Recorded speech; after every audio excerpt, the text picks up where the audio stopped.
माझं नाव ज्ञानेश्वर कडुबा कोहकडे, राहणार खातगाव, तालुका पैठण, जिल्हा छत्रपती संभाजीनगर. माझे मोबाईल नंबर आहे 8551 830 508.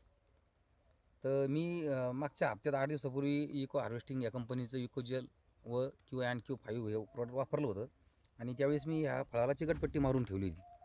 तर मला 8 दिवसात इतका फरक वाटला, म्हणजे साईज वाढलेली आहे आणि कलरमध्ये पण भरपूर फरक वाटला. कलर पण चांगला आलेला आहे आणि एकंदरीत मला या प्रोडक्टचा एक चांगला अनुभव आला, एकदम मस्त.